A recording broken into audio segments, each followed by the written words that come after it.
अगर मैं आपसे कहूं कि इस कंपनी का शेयर प्राइस एक दिन के अंदर पूरे 22 लाख करोड़ से बढ़ सकता है तो क्या आप यकीन करेंगे? मुझे भी यकीन नहीं था, लेकिन यकीन करना पड़ा क्योंकि पिछले महीने ही मेटा का शेयर प्राइस एक दिन के अंदर पूरे 16 लाख करोड़ से बढ़ा था, मतलब 197 बिलियन डॉलर से।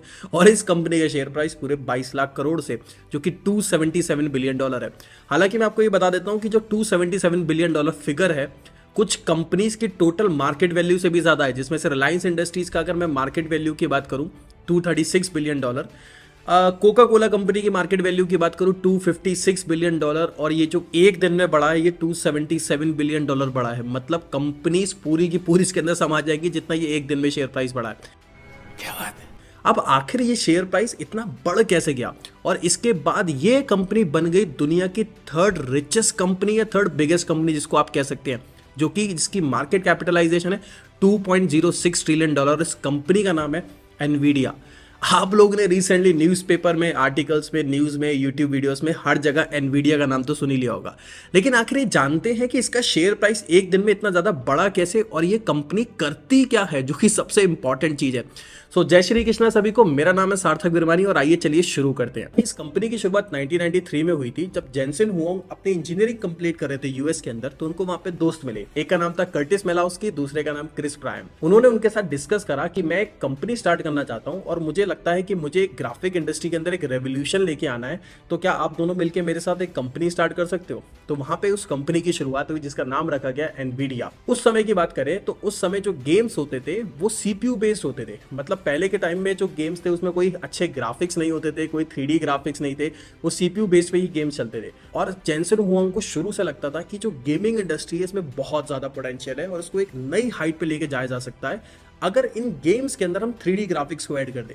अब ये 3D ग्राफिक्स वाला जो आइडिया वो आया कैसे, 1993 में जुरासिक वर्ल्ड मूवी लॉन्च हुई थी, तो उन्होंने वहाँ पे जब ग्राफिक्स के बारे में सुना, देखा, तो वो ये चीज़ को गेम्स के अंदर लेके आना चाहते थे। और उन्होंने उसी समय एक चिपसेट्स को बनाना शुरू कर दिया जिसका नाम रखा जीपीयू। इसको मैं आपको एक लेमन लैंग्वेज से समझाता हूँ। मान के चलिए आपके पास एक कार है जो आपका हार्डवेयर है, उस कार के अंदर जो इंजन है वो सीपीयू है।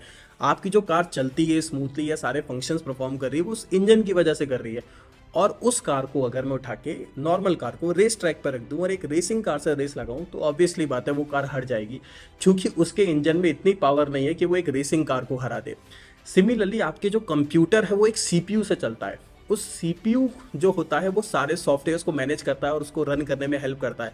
लेकिन जब बात होती है बड़े बड़े ग्राफिक्स की, बड़े बड़े एप्लीकेशंस की या बड़े बड़े गेम्स की, तो जो सीपीयू की जो कैपेसिटी है ना वो इतनी सफिशिएंट नहीं होती कि वो उन सारी चीज़ों को एक साथ मैनेज कर ले।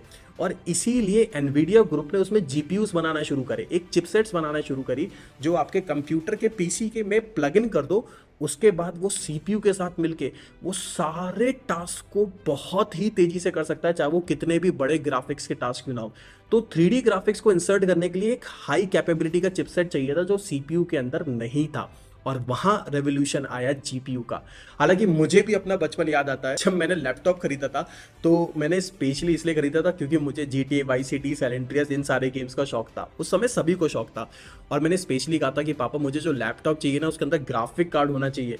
मतलब एक नॉर्मल लैपटॉप ला के दोगे ना उसमें ये बड़े बड़े गेम्स नहीं चलेंगे, अटकेंगे।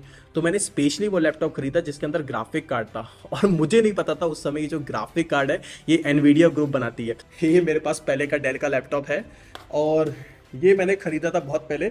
और आप देख सकते हैं यहाँ पे एक ग्रीन कलर का लिखा है जी फोर्स एनवीडिया। तो इसके अंदर ग्राफिक कार्ड था जिससे मैं इसके अंदर बहुत सारे गेम्स को बहुत आराम से खेल पाता था। तो यहाँ तब से लेकर आज तक ये जो कंपनी है ये चिपसेट्स बनाती रही। ये कंपनी इतनी बड़ी हो चुकी थी 6 साल के अंदर कि उसको स्टॉक मार्केट पे लिस्ट कर दिया गया, और स्टॉक मार्केट पे लिस्ट होते ही ये कंपनी बन चुकी थी 600 मिलियन डॉलर की कंपनी, जो कि एक अनबिलीवेबल था। मतलब किसी ने सोचा नहीं था कि ये कंपनी इतनी बड़ी कंपनी भी बन सकती है। ईयर 2000 में एनवीडिया को माइक्रोसॉफ्ट से ऑफर मिला कि उनके एक्सबॉक्स गेमिंग के लिए चिपसेट्स बनाया जाए। उसके बाद सोनी प्लेस्टेशन 3 वहां से चिपसेट्स का ऑर्डर आया। धीरे धीरे एप्पल ने भी पीसीज बनाना शुरू कर दिए थे, उसके हार्डवेयर के लिए भी चिपसेट्स को बनाना एनवीडिया ने शुरू कर दिया और एनवीडिया और बड़ी होती गई, उसका शेयर प्राइस बढ़ता गया। 2006 में इन्होंने एक सॉफ्टवेयर लॉन्च करा जिसका नाम रखा था क्यूडा, CUDA। बेसिकली ये सॉफ्टवेयर क्या था, अभी तक जो जीपीयूज थे वो ऑटोमेटिकली रन होते थे। फिर से एक लेमन लैंग्वेज में समझाता हूँ, आपको एक घोड़े पे बैठा दिया जाए और घोड़ा अपने आप दौड़ रहा है, तो वो उतनी तेजी से दौड़ेगा जितना उसका मन करेगा, तो वो घोड़ा जीपीयू है। अब मैंने आपको लगाम दे दी, अब आप उस घोड़े को अपने हिसाब से दौड़ा रहे हो, मतलब उसकी इनर कैपेबिलिटी को जितना तेज चाहो उतना तेज दौड़ा सकते हो। तो क्यूडा भी वही कर रहा था। क्यूडा एक सॉफ्टवेयर था जिससे आप अपने जीपीयू को कंट्रोल कर सकते हो और उनकी इनर कैपेबिलिटी को बढ़ा सकते हैं, जिसने लिटरली मतलब पूरे मार्केट के अंदर एक बेंचमार्क सा क्रिएट कर दिया। किसी ने ये भी नहीं सोचा था कि ऐसा भी कभी पॉसिबल हो सकता है। और यहाँ से अगेन ये कंपनी और बड़ी होती गई और बड़ी होती गई और बड़ी होती गई। ये तो मैं गेमिंग सेक्टर की बात बता रहा हूँ। थोड़े ही समय के बाद जब एक बार जेनसन हुआंग अपनी कार ड्राइव कर रहे थे, तो उनकी जो कार का जो प्रोसेसर है उनको काफ़ी स्लो लगा, तो उनको लगा कि मुझे अब ऑटोमोटिव इंडस्ट्री के अंदर भी आना चाहिए। और 2018 में उन्होंने एक ऑटोमोटिव इंडस्ट्री के अंदर अपनी एक डील साइन करी, वो भी $500 मिलियन की। और अगर मैं आपको बात करूं, आज जो आप हॉलीवुड मूवीज देखते हो पीवीआर में जाके, आप 3D मूवीज को देखते हो, आपको जो ग्लासेस पहन के 3D मूवी दिखाए जाते हैं, तो ये जितने भी विजुअल इफेक्ट्स हैं ये काफ़ी बड़े बड़े हैवी सॉफ्टवेयर पे रन होते हैं। और इन हैवी सॉफ्टवेयर को रन करने के लिए जीपीयूज की ज़रूरत पड़ती है। और मोस्टली सारे जीपीयू जो हैं वो एनवीडिया के हैं। मतलब हॉलीवुड सेक्टर में आपको इंटरटेनमेंट सेक्टर बोलूँ, वहाँ पे यहाँ पे आ गए। ऑटोमोटिव सेक्टर हो गया, गेमिंग सेक्टर है, हेल्थ केयर सेक्टर।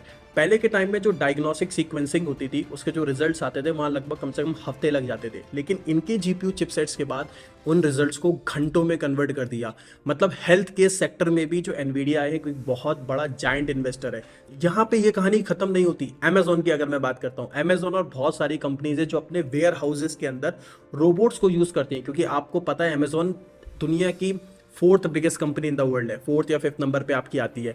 अब उनके वेयर हाउसेस में मिलियंस पैकेजेस, मतलब लाखों के हिसाब से डेली मूवमेंट होते हैं, उनको रोबोट्स मूव करते हैं। उन रोबोट्स को रन करने के लिए भी एनवीडिया के चिपसेट्स की रिक्वायर्ड पड़ती है, तो वहां पर भी एनवीडिया के चिपसेट्स हैं। उसके बाद मार्केट में जो धूम मचाया वो मचाया क्रिप्टो करेंसी ने। हाँ पे भी एनवीडिया की चिपसेट्स को यूज करा जाता है माइनिंग करने के लिए। फिर मार्केट के अंदर आया चैट जीपीटी, जिसके बारे में तो आप सब लोग जानते हैं, सीधी सी भाषा में बोलूं आर्टिफिशियल इंटेलिजेंस, और जिसकी वजह से एक साल के अंदर इनका जो मार्केट है वो $1 ट्रिलियन से $2 ट्रिलियन हो पाया। क्योंकि जब से एआई आया है मार्केट के अंदर, हर कोई एआई की बात कर रहा है। माइक्रोसॉफ्ट एआई की बात कर रहा है, गूगल एआई की बात कर रहा है, एलन मस्क की बात करूं वो एआई की बात कर रहा है, open AI chat GPT founder वो एआई की बात कर रहे हैं। मतलब हर जगह पूरी दुनिया में एआई चल रहा है। और जहां हाई परफॉर्मेंस कंप्यूटिंग की बात होगी वहां पर जीपीयूज की रिक्वायरमेंट रहेगी उस सारी चीजों को मैनेज करने के लिए। किसी ने भी नहीं सोचा था कि एनवीडिया इतनी बड़ी कंपनी बन भी सकती है, और दुनिया की आज ये 3rd richest company in the world है। पहले नंबर पे आपकी माइक्रोसॉफ्ट, दूसरे नंबर पे एप्पल, और लास्ट वीक ही इसने अरामको ग्रुप जो कि सऊदी अरेबियन ऑयल ग्रुप है उसको सरपास करा है और बन चुकी है दुनिया की 3rd रिचेस्ट कंपनी। तो इस पूरी वीडियो से मुझे क्या सीख मिली और जो मैं आपके साथ शेयर करना चाहता हूँ कि जेनसन हुआंग के अंदर एक चीज शुरू से थी जो आज तक है, वो है self believe. We have dedicated probably more time, more engineering, more R&D, quarter of a century, over a quarter century, well, 30 years, dedicated to advancing computer graphics. I don't know any company who has invested so much. This industry is dear to us. कि उन्हें believe था कि वो graphic industry में revolution लेके आएंगे। उन्हें believe था कि एक ना एक दिन मैं जितनी भी अपनी इन्वेस्टमेंट है सारी खर्च कर रहा हूँ इन चिपसेट्स को बनाने में, क्योंकि काफ़ी बार एनवीडिया बैंकरप्ट तक होने वाला था, लेकिन उसके बावजूद भी इन्होंने हिम्मत नहीं आ रही और अपग्रेडेशन टेक्नोलॉजी में पैसा लगाते गए।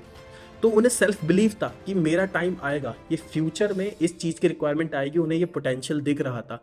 तो अगर इंसान को अपने ऊपर सेल्फ बिलीफ है और वो सेल्फ बिलीफ का विजन आगे देखता है और उसके ऊपर कंसिस्टेंटली एक डिसिप्लिन से फॉलो करता है, तो उसको आज नहीं तो कल सक्सेस मिलनी ही मिलनी है।